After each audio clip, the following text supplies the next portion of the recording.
حیدرآباد ہی کا ایک واقعہ ہوا، دارال افتاء میں واقعہ آیا تھا عزیزان گرامی۔ وہاں پر ایک لڑکی مسلم گھرانے کی لڑکی اسی طریقے سے محبت کا شکار ہو کر کے غیر مسلم لڑکے سے نکاح کی۔ خاندان والوں نے سمجھایا، جا کر کے اسکالرز نے سمجھایا، علماء نے سمجھایا، وہ ماننے کو نہیں تھی، کورٹ میرج کر دی گئی۔ چند دن کے بعد اس کے سسرال میں اسے ستایا گیا، اتنا ستایا گیا، اتنا ہراس کیا گیا، آخرکار وہ بچی کے لیے دونوں راستے بند ہو گئے کہ وہ غیر مسلم گھرانہ ہے، وہاں پر بھی راستہ بند ہے، پلٹ کر آنا چاہتی ہے تو اپنے گھر اپنے ماں باپ سب سے لڑائی کر لی، وہاں پر بھی نہیں آ سکتی۔ کچھ دیر کے بعد، کچھ دنوں کے بعد، مہینوں کے بعد برداشت کرتے کرتے مار کھاتی، دھبے کھاتی، طرح طرح کا ظلم سہتی، آخرکار وہ مر گئی یا پھر خودکشی کر لی۔ اب خودکشی کرنے کے بعد ہوا کیا؟ اب اس کا جنازہ، اس کی یعنی میت رکھی ہوئی ہے، ادھر سے ماں باپ تڑپ کر کے آ گئے کہ میری بچی مر گئی ہے، ادھر سے وہ لوگ آ گئے کہ بچی کا وہاں پر میت رکھی ہوئی ہے۔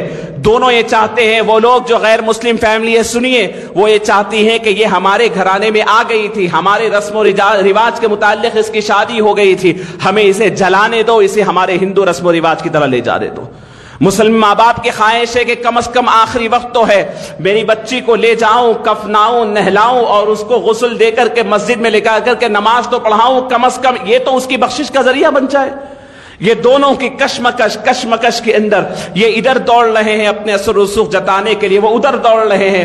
دارالفتاء کو معاملہ آتا ہے، مفتی صاحب سوال کرتے ہیں، ٹھیک ہے آپ کی بچی ضرور ہے، بتاؤ اس کا آخری کام کیا تھا؟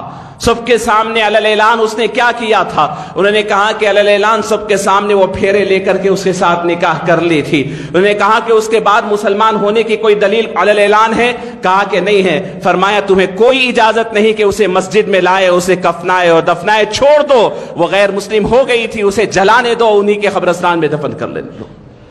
آپ احساس کر سکتے ہیں اس بات کا؟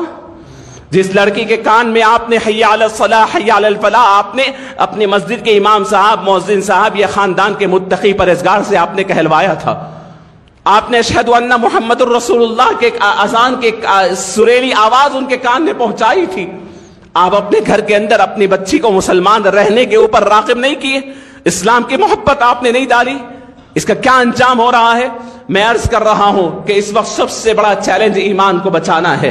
محبتوں کا جھانسا دے کر کے مسلم لو جہاد کا الٹا مطلب ہے، مسلمان نہیں کر رہے ہیں، یہ غیر مسلم کر رہے ہیں۔ پوری وثوق کے ساتھ آپ کو کہتا ہوں، ان کے پاس، کیونکہ ان کے پاس منصوبہ ہے، ان کے پاس پلاننگ ہے، پیسہ خرچ کیا جاتا ہے، سب کچھ کیا جاتا ہے، نوجوانوں کی ٹیم اس پہ کام کرتی ہے۔ اب تو علی الاعلان کر رہے ہیں کہ جو غیر مسلم لڑکا مسلم بچی سے نکاح کرے اسے 2 لاکھ روپے کا انعام ہوگا، عدالتی کارروائی میں اس کی مدد کی جائے گی، اپنی لڑکیوں کی حفاظت کی